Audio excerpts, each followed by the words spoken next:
Okay, hello everybody. Be welcome. Thank you for coming and joining to your English class. For today, Friday, we are going to read the versicle, in this case, for the last time in this week.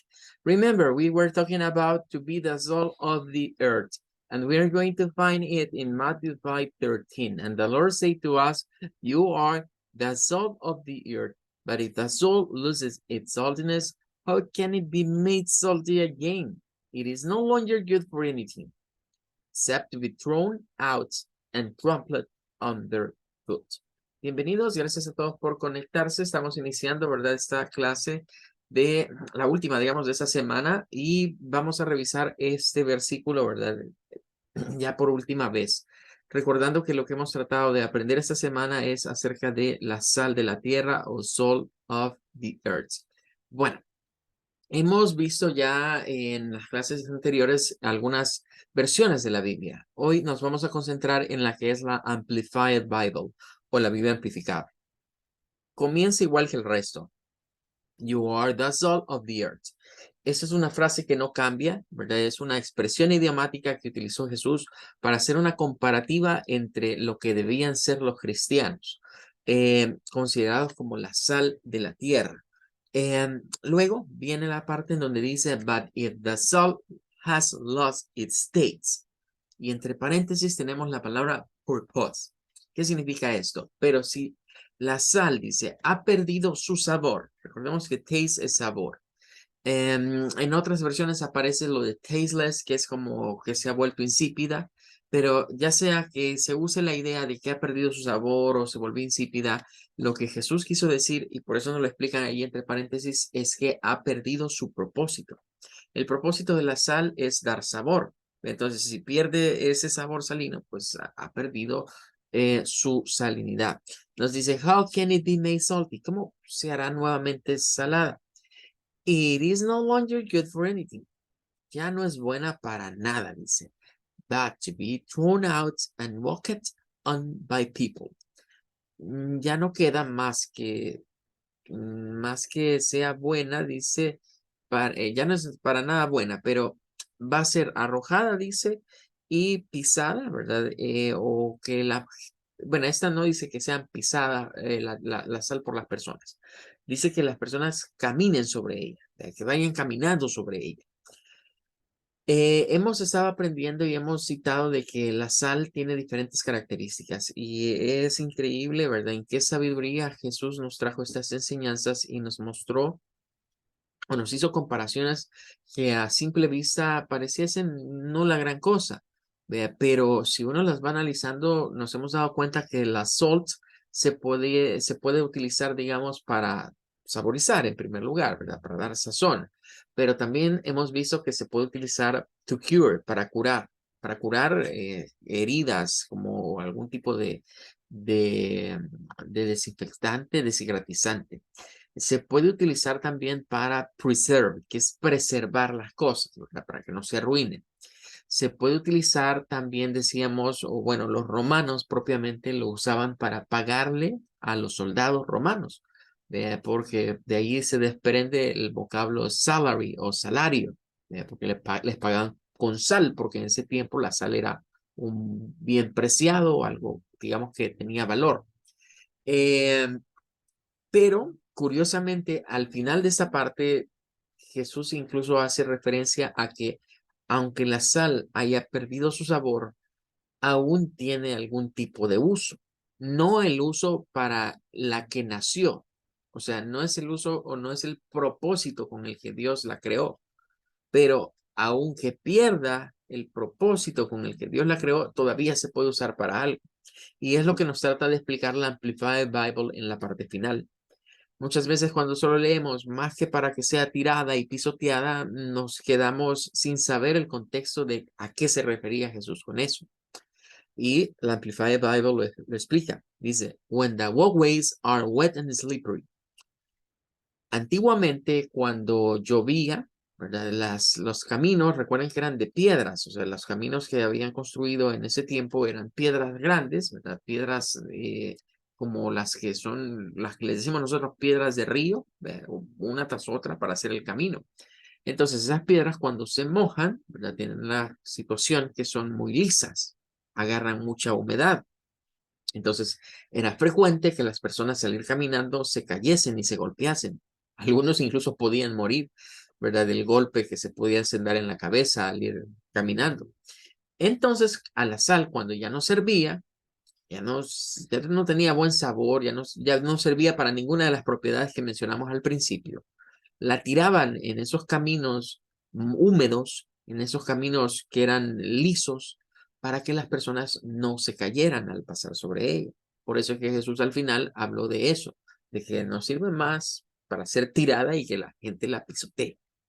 Bien, para cerrar, ¿verdad? Una pequeña reflexión, porque uno de los usos de la sal, hemos dicho, es preservar. Entonces, pareciese que aquí también hay un misterio, ¿verdad? Y es que se nos habla muchas veces del fin de los tiempos. Jesús habló del fin de los tiempos cuando le preguntaron, él dio algunas nociones de cuándo sería el fin de los tiempos y la instalación de su reino milenial aquí en la tierra. Y hacemos referencia a que si la sal de la tierra son los cristianos, mientras los cristianos se encuentren acá, mientras la iglesia de Cristo siga profesando el verdadero evangelio y predicando el verdadero evangelio, significa que la sal está cumpliendo su propósito. Y mientras la sal esté cumpliendo el propósito de preservar, pues permanecerá preservado la tierra o el mundo en general.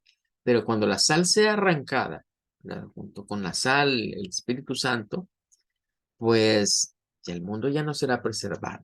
Ya estaríamos ante aquella situación de que el tiempo del final realmente llegó, cuando la sal sea arrebatada de este planeta. Well, that's gonna be all. Thank you so much. Con eso terminamos y ahora vamos a pasar a la clase, ¿verdad? Ayer nos quedamos, bueno, solo hicimos los de este lado, ¿verdad? Hicimos desde el pencil sharpener hasta la door. Vamos a seguir con los que están en el otro bloque. Solo déjame ajustar aquí un poquito para irlos escribiendo. Vaya, tenemos la de la regla. Entonces vamos a llevarla a dictionary.com, ¿verdad?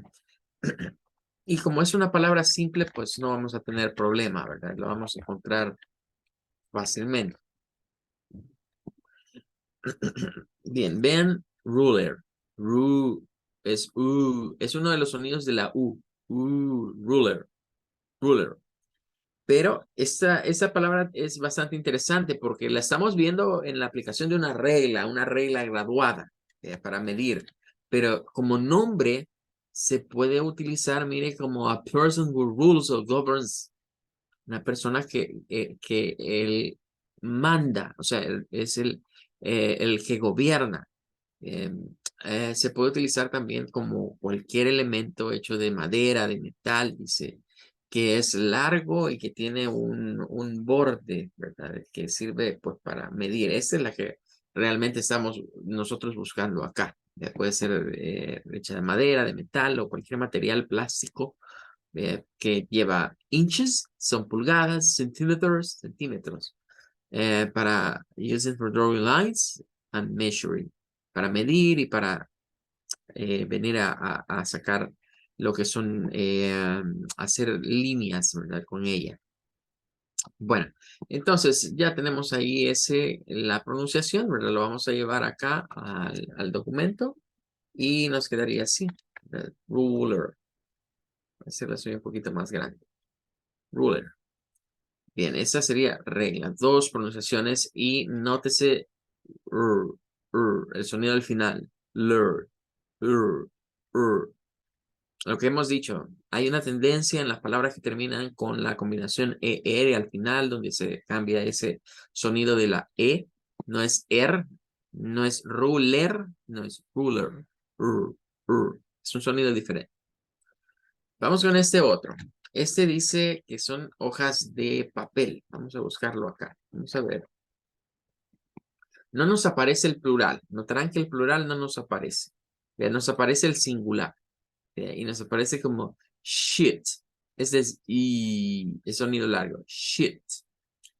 En este caso, ¿verdad? Pues vamos a llevarlo allá, pero cabe destacar que no es el plural, es el singular. Entonces, Dictionary.com en este caso no nos muestra los plurales. Vean, solo nos muestra los singulares. Entonces vamos a agregarlo acá. Y con los plurales hay que tener cuidado porque nosotros siempre vemos la letra S en los plurales, pero en algunas palabras posiblemente la S no suena a S, sino que suena a Z. Entonces ahí es donde se hace necesario saber cuál es el sonido de S. Entonces palabras como estas que son plurales, sería mejor irlas a buscar a tophonary.com porque aquí no tenemos inconveniente en lo que le introduzcamos.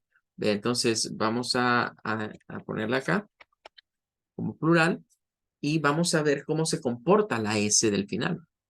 Y van a notar que esta se comporta como s, s. Pero sí quiero acotar algo. Si ustedes comparan la escritura que está aquí, ¿verdad? Que ahorita está en británica, miren la escritura británica, se utilizan, parecen dos puntos, pero no son dos puntos, son dos triángulos pequeñitos, son dos figuras de triángulos pequeñitos. Pero si lo ponemos en inglés americano, nótese que ya se parece, mire, más a lo que está en dictionary.com. Dictionary.com le da prioridad a la pronunciación norteamericana. Y si lo queremos ver en británico, pues vamos bajando, vea, y ahí aparece la definición. Aquí nos dice Other Definitions, pero más adelante seguramente encontraremos la British. Aquí está, miren, British Dictionary. Y aquí aparece lo que vemos al otro lado. Entonces, ¿qué sucede? Los británicos, este sonido largo para la doble E, le ponen esos como dos puntitos. En cambio, en la fonética norteamericana no se le escriben esos puntitos. Bien. Es alguna de las cosas que los van diferenciando, ¿verdad? Y ahí dirían, pero es el mismo idioma, ¿verdad? ¿Y por qué hay diferencias? Pues de ahí viene la situación de por qué se hace importante estudiarlos. Shits, ya con la letra S. Este sí suena a S. Shits. Vamos a otra que tiene dos letras O. Vamos a buscarlo acá. Floor. Y realmente esto es una palabra bien común. ¿Vea? En este caso es para referirse a un piso. ¿Vea? A un piso cuando estamos con varias niveles en un lugar. ¿Verdad? Como estamos pensando en contextos educativos, imagínese una universidad, imagínese un colegio, una institución educativa que tiene varios pisos. Pero aquí es donde viene la situación, y es que entre los británicos y los norteamericanos hay un pleito por cómo se llaman los pisos. Por ejemplo, un norteamericano, el sistema norteamericano es muy parecido al nuestro. Dicen first floor, es el primer piso. Entonces, es donde la primera planta que le llamamos nosotros. Y luego dicen second floor, segundo piso. Luego dicen third floor, tercer piso. Luego dicen fourth floor, cuarto piso. Fifth floor, quinto piso. Sixth floor. Y así van. Pero los británicos tienen otro rollo. Y es que ellos a la primera planta, como queda a nivel de la tierra o a nivel del suelo, le dicen el ground floor. Ground floor. Y entonces el first floor para ellos es lo que para nosotros es la segunda planta. Entonces agregan eso de ground floor para decir, bueno, es que no es primer piso ese, porque realmente ese es el que está a nivel del suelo, de donde está asentadas las casas. Y entonces lo que está construido sobre ese es el first floor. Entonces, eso es lo que la cultura o el sistema británico enseña. Mientras que el sistema norteamericano se parece más a como nosotros le decimos a los pisos. Bien, ahora vamos a el siguiente. Este es para referirse al techo, pero no es el techo exterior. No es el techo exterior. Vamos a ponerlo acá. De hecho, aquí nos dice, the overhead interior surface of a room. Es curioso, la definición es como la parte superior o que queda arriba de la cabeza, ¿verdad? La parte superior interior, dice. Es una superficie interior de un cuarto, pero que queda sobre la cabeza. Entonces, esto, ¿verdad? El ceiling, ceiling. El primero es, vean cómo esa C se pronuncia como una S, Z, Z, y luego lin, ceiling, ceiling. Es bien curioso que en este diptongo se convierta en una I. Y luego esto pues suena como link, link. Este no es una N, es la N y la G unida, porque realmente en el inglés la N y la G es una misma consonante. Y ahí tiene un sonido ing, ing, link. Vamos a llevarla acá. Y aquí dice techo, pero yo no estoy muy de acuerdo con que sea el techo. No es el techo exterior, es el techo interior. Pero a esto nosotros le decimos el cielo falso. Esto es el cielo falso en realidad. El ceiling. Es el cielo falso que hay en, digamos, como estamos pensando en classroom, en un salón de clases, pues, ahí tenemos el ceiling. Vamos a la siguiente que es pencil case. Esta es una compuesta. Entonces ya sabemos que no podemos irla a encontrar a dictionary.com.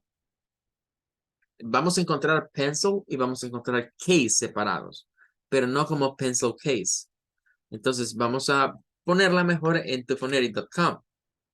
Vamos a buscarla acá porque está compuesta de dos. Vamos a darle en Show Transcription. Y aquí obtenemos pencil, que ya lo hemos visto anteriormente, y case, que sería pues para referirnos a un estuche, un case. La palabra case es bastante ambigua en algunos puntos porque se puede traducir como caso, como un caso. Vea, pero también puede traducirse como una pieza de hardware, es decir, una parte física en donde se almacenan cosas. En este caso, un estuche. Eso sería un case, un estuche. En las computadoras, no sé si algunos tienen computadoras en sus casas que no sean laptops, que sean computadoras de escritorio. En las computadoras de escritorio, ¿verdad? Se suele decir o se suele utilizar la expresión del case, el gabinete o el cajón donde se montan todas las piezas de la computadora. Ese es un computer case.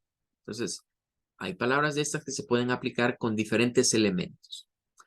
La siguiente es un par, ¿ve? Y para no buscarlas así por separado, me las voy a llevar mejor a tufoneri.com. Vamos a llevarnos lo que es test y exam y lo vamos a meter acá. Bien. Pero le voy a quitar esto porque si no nos vamos a confundir, ¿ve? Porque como ya estamos usando eso como la separación, pues se va a aparecer entre medio. Entonces nos queda así. Text y exam. Text y exam. Esta, bueno, esta de acá quizás hagamos algo. Vamos a ver, esta sí. Necesito que la veamos aquí en dictionary.com. Vean acá. Esta es de las pocas palabras en las cuales la X no se comporta como una K y una S. En la mayoría de palabras la X presta, digamos, su sonido de la unión de una K con una S. Pero esta no es el caso. Esta es una palabra especial.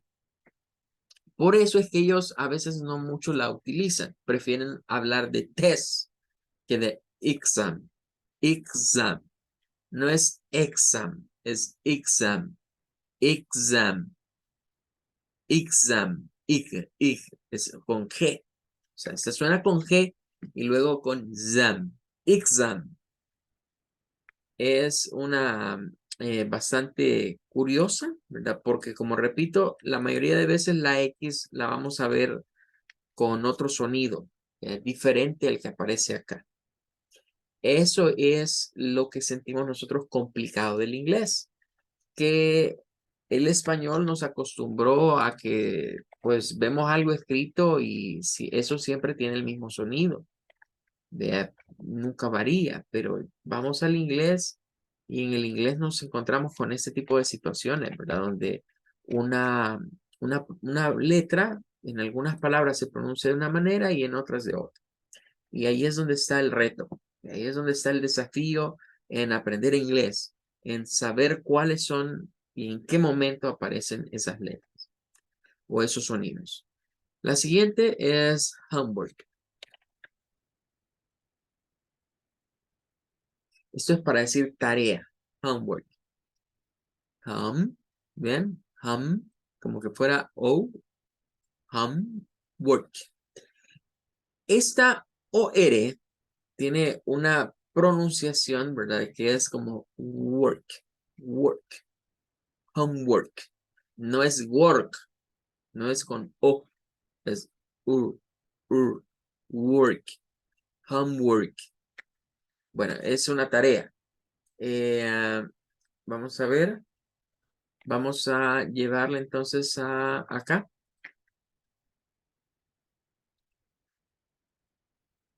Y la vamos a poner por acá. Bien, entonces con esto estaríamos completando este bloque.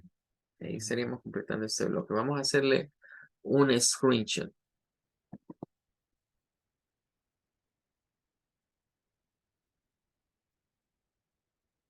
Ok, great. Vamos a la siguiente parte. Bien, ahora, van a notar ustedes que tenemos lo que sería la page number 3, page number 4, y creo que aquí termina, sí. Page number 3, page number 4. Tenemos todas estas, ¿verdad? Entonces, vamos a hacer ahorita algunas de ellas siguiendo la misma dinámica y explicando algunas cosas, en la medida de lo posible con las que se pueda. Entonces, vamos a avanzar un poquito, ¿verdad? Con estas. Vamos a buscar exercise, que es una palabra que tiene muchas definiciones. Normalmente lo vemos como ejercicio.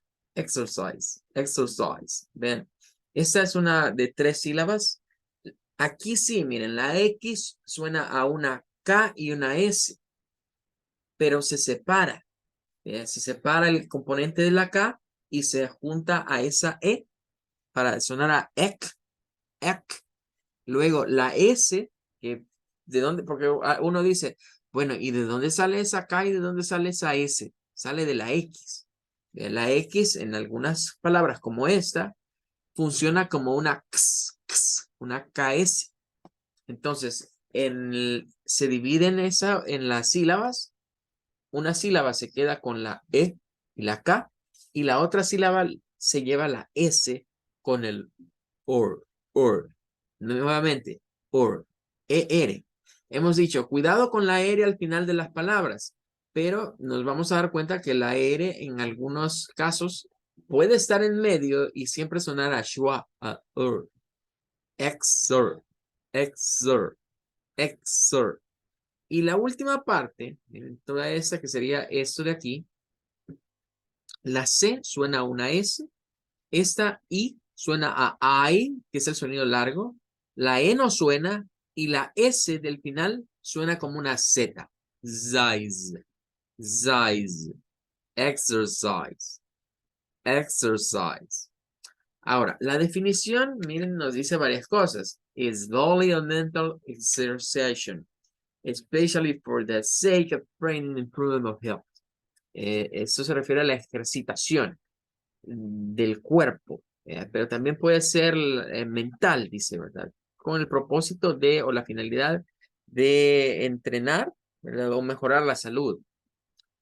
Something done or performed that means proactive training. Algo que se hace o que debe de realizarse para desarrollar, ¿verdad? Una habilidad.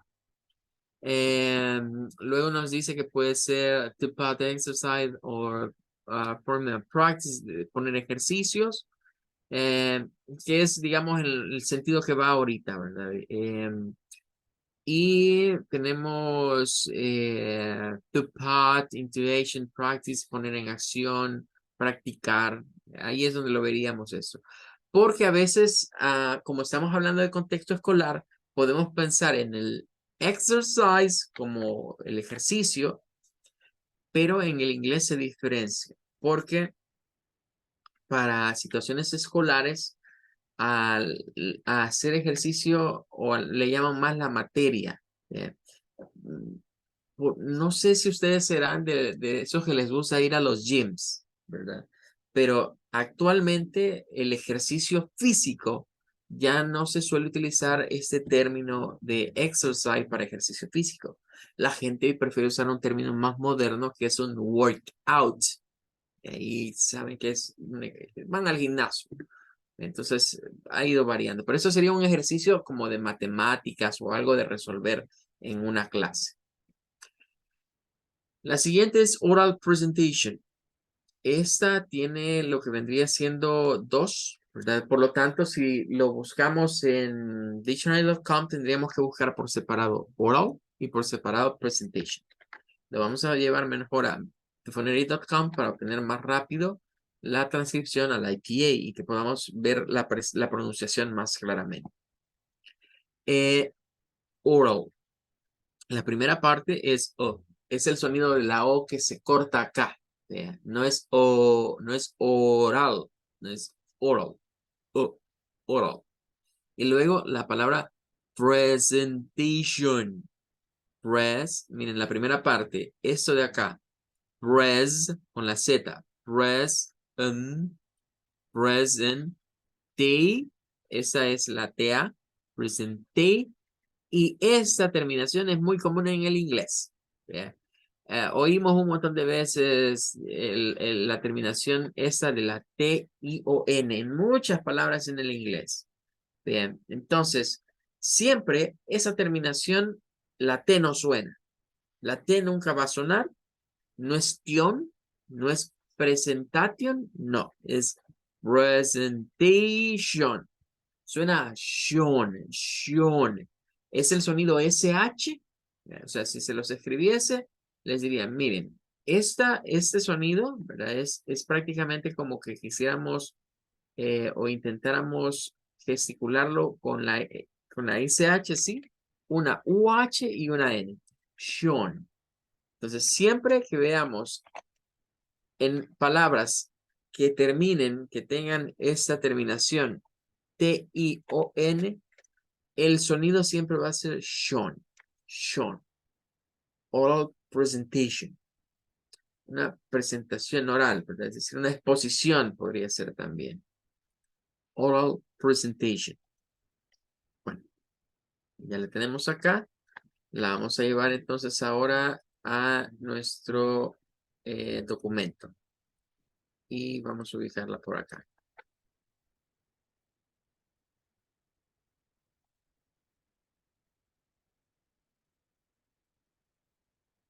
Bueno, ya nos queda un poquito tiempo, ¿verdad? Poquito tiempo.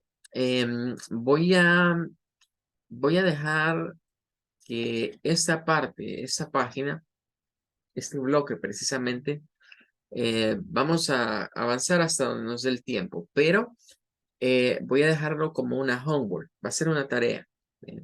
Que ustedes hagan lo mismo que yo he estado haciendo esta semana acá, pero que lo hagan ustedes solitos en casa. Que se sienten un momentito, si usan computadora, usen computadora.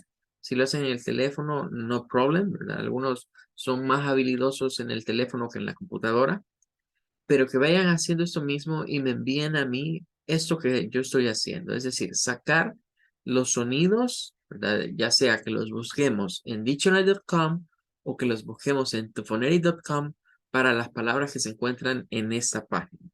Justamente va a ser para este bloque, ¿verdad? Hay más, pero con solo que hagan este bloque ya es práctica, ¿verdad? Ya es que para que ustedes practiquen y comiencen a poner,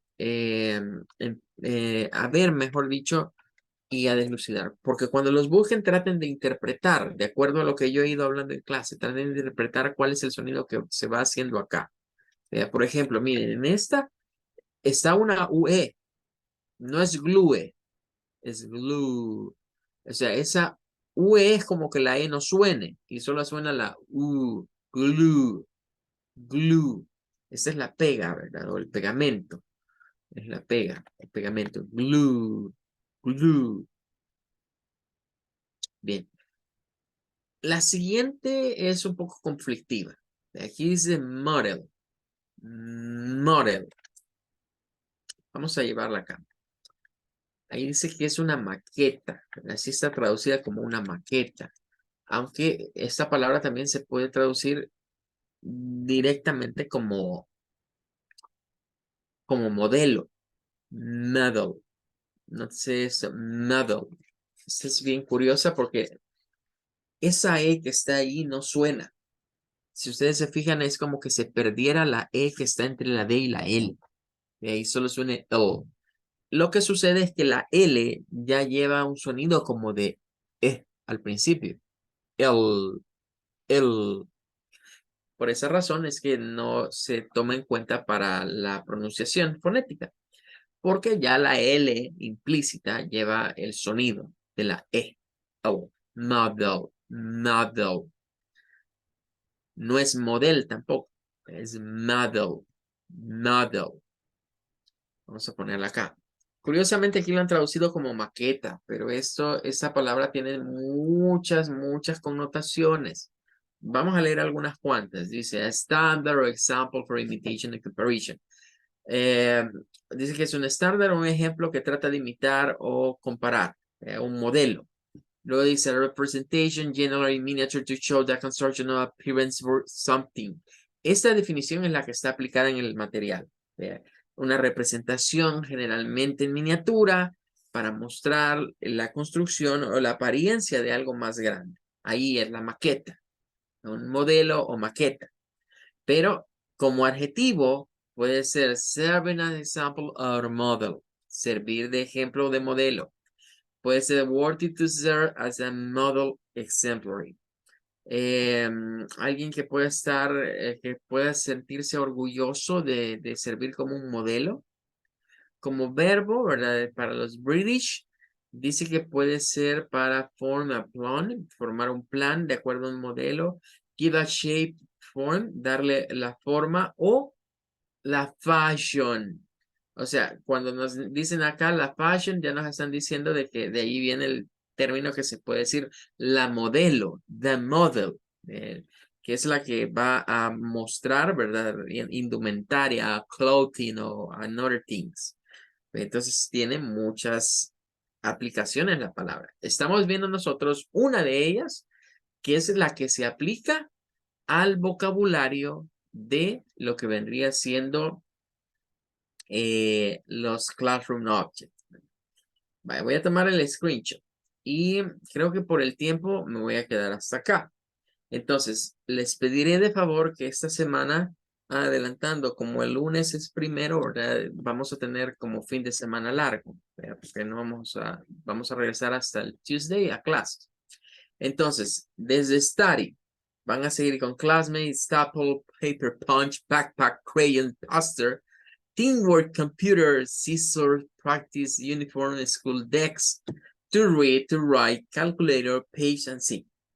Busquen esas, traten de sacar lo mismo que están haciendo, que he hecho en clases.